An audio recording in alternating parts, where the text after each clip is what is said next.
Hello students, मैं आपकी faculty प्रीति junction women's college के ज्योग्राफी डिपार्टमेंट से हूँ। आज मैं जो टॉपिक लेकर आई हूँ वो है इकोटोन, मतलब संक्रमिका। आपने बहुत से ऐसे स्टूडेंट्स थे जिन्होंने मुझसे पूछा था कि मैम ये इकोटोन है क्या, तो इकोटोन समझ में नहीं आ रहा है। तो उन लोगों के लिए मैंने ये लेक्चर रेडी किया है। तो आप लोगों को मैंने पढ़ाया है बायोम।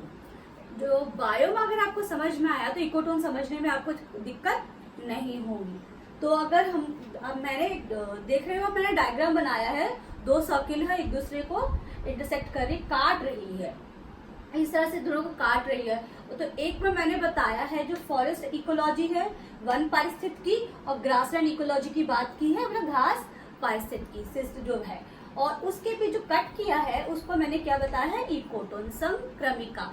तो आपको पिक्चर से तो आप मोटा मोटी आप समझ चुके होंगे कि मैं बताना क्या चाह रही हूँ। लेकिन अगर हम परिभाषा के पे पढ़ते हैं, परिभाषा को समझते हैं, तो परिभाषा क्या बताता है कि इकोटोन है क्या। तो सुनिए, विश्व के दो स्थलीय जीवोम प्रदेश, मतलब विश्व की कोई दो जो बायोम प्रदेश हैं के निर्धारण की कोई स्पष्ट सीमा नहीं होती है। ये मैंने जैसे कोई भी स्पष्ट सीमा नहीं बताई गई है कि दो बायोम की है, ये स्पष्ट सीमा है, कोई स्पष्ट सीमा नहीं होती है। वरन दो स्थलीय बायोम प्रदेश के मध्य क्या बताया गया है कि बल्कि दो स्थलीय बायोम प्रदेश के मध्य एक विस्तृत संक्रमण पेटी मिलती है। ये दो आपको बायोम हो गया, एक फॉरेस्ट बायोम और एक ग्रासलैंड बायोम। ठीक है, इस दो बायोम के मध्य एक संक्रमण पेटी मिलती है जिसमें दोनों बायोम प्रदेश के जैविक समुदायों का सम्मिश्रण मिलता है। मीन्स इसके भी कुछ जैविक समुदाय इसमें दिखेंगे और इसके भी कुछ जैविक समुदाय इसमें दिखेंगे, इनका मिश्रण मिलता है, सम्मिश्रण मिलता है। जीवोम एक ऐसे सम्मिश्रण क्षेत्र को जीवोम के ऐसे सम्मिश्रण क्षेत्र को संक्रमिका, तनाव क्षेत्र या इकोटोन कहा जाता है। मतलब मैंने आपको समझाया, आपको मैंने बताया इसको किस तरह से कि दो जो बायोम क्षेत्र के बीच जो संक्रमण का है क्षेत्र है, उसमें क्या मिलता है, संक्रमिका संक्रमण का क्षेत्र है। यहाँ पे इसके भी जो भी जैविक समुदाय के रोग है, जो भी जैविक समुदाय की जो स्थिति है, जो भी है, वो इसमें भी देखने को मिलेंगे। घास पारिस्थितिकी वाले भी जैविक जो समुदाय के हैं इसमें देखने को, दोनों का मिक्स देखने को मिलेगा इकोटोन में। इसी क्षेत्र को संक्रमिका, तनाव क्षेत्र तथा इकोटोन कहा जाता है। तो आपने समझा इकोटोन है क्या। आगे बढ़ते हैं।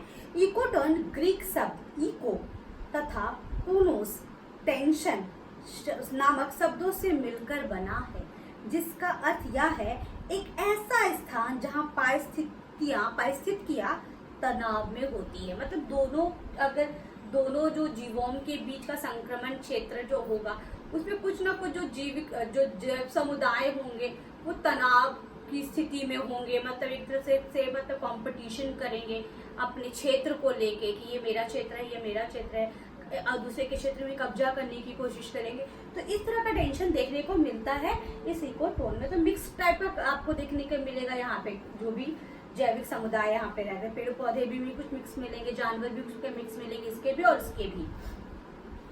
तो आर.एल. स्मिथ जो महोदय थे, उनके अनुसार एक इकोटोन है दो जीवों के मध्य एक संक्रमण क्षेत्र होता है जहां दो समुदाय मिलते हैं तथा जुड़ते हैं। यह एक संकरा या विस्तृत क्षेत्र हो सकता है तथा यह एक स्थानीय मैदान व वन के मध्य का क्षेत्र या प्रादेशिक वन या घास क्षेत्र पारिस्थितिक तंत्रों के मध्य का संक्रमण क्षेत्र हो सकता है। वही जो मैंने आपको बताया वही इन्होंने कहा। प्रकृति में दो जैव समुदायों के मध्य में विभाजन की कोई स्पष्ट सीमा नहीं है। जब दो जैव समुदाय एक दूसरे के पड़ोसी होते हैं तो उनके मध्य एक संक्रमण क्षेत्र मिलता है जिसमें दोनों समुदाय की जैव प्रजातियां मिश्रित होती है और दो प्रमुख जैव समुदाय के मध्य मिलने वाले संक्रमण क्षेत्र या सीमांत क्षेत्र को इकोटोन तनाव क्षेत्र कहा जाता है। जो मैंने आपको समझाया वही इस किताब में तो डिटेल में बताया गया है। आगे बढ़ेंगे। अगर इस संदर्भ में उल्लेखनीय है कि एक क्षेत्र संक्रमण क्षेत्र उस तनाव क्षेत्र उस समय तनाव क्षेत्र हो जाता है, जो ये संक्रमण क्षेत्र है ये कब तनाव क्षेत्र कहलाता है, जब दो समुदायों के मध्य निर्मित सीमा पर जीवधारियों के मध्य भोजन व स्थल की प्राप्ति के लिए प्रतिस्पर्धा या तनाव उत्पन्न होता है। तो मैंने पहले ही बताया था कि दो जो यहाँ के जीव और यहाँ के जीवों के बीच भोजन और स्थल की प्राप्ति के लिए जो क्या होता है प्रतिस्पर्धा होती है, तो इस तरह का तनाव देखने को मिलता है। अगर इकोटोन की विशेषताओं को देखें, जिसका क्या कैरेक्टर है, इसकी कैरेक्टर को जानेंगे, तो इकोटोन की प्रमुख विशेषताएं निम्नलिखित है। इकोटोन में दो जैव समुदायों के मध्य स्पष्ट सीमा रेखा मिल सकती है, जिसमें दोनों और वनस्पतियों का तीव्र संक्रमण मिल सकता है। उदाहरण के लिए घासों के रंगों या पादप जीवन का परिवर्तन इकोटोन को प्रदर्शित करता है। इसकी एक विशेषता है, मध्य जो दोनों का कुछ सीमाएं देखने को मिलेगी, जहाँ घासों के रंगों का और पादपों के परिवर्तन को प्रदर्शित करेगा। यहाँ पे बता सकते हैं कि हाँ ये यहाँ का परिवर्तन मतलब घास का रंग चेंज होने लगेगा, यहाँ का रंग किस अजीब टाइप का होगा, उसका रंग थोड़ा चेंजेस होगा, पर घासों में और पादप जीवन में कुछ परिवर्तन देखने को मिलेंगे। तो हम बता सकते हैं कि यहाँ का जो क्षेत्र है किस तरह की विशेषता का है, इकोटोन की क्षेत्र की विशेषता को रखता है। इकोटोन में पादप प्रजातियों के भौतिक स्वरूप में परिवर्तन देखने को मिल सकता है। उदाहरण के लिए पादप ऊंचाइयों में परिवर्तन, मतलब क्या बताया गया, अगर कोई वन क्षेत्र है जिसकी पादप ऊंचाई ज्यादा है यहाँ पे, लेकिन इकोटोन में आएगी उसमें कुछ परिवर्तन देखने को मिलेगा। कि बगल में कौन सा क्षेत्र है, घास का क्षेत्र है, तो यहाँ की जलवायु कंडीशन सब अलग होगी, यहाँ का क्लाइमेट कंडीशन यहाँ का अलग सब कुछ होगा और यहाँ का कुछ अलग होगा। तो दोनों में जब संक्रमण क्षेत्र आएगा तो यहाँ का जो वनस्पति है इसका तो देखने मिलेगा, वनस्पति यहाँ पे भी पेड़ मिलेंगे, लेकिन इसमें कुछ ऊंचाइयों में कमी होगी। तो ये बताया गया है इसकी विशेषता। इकोटोन में जैव प्रजातियां परिवर्तन मिलता है।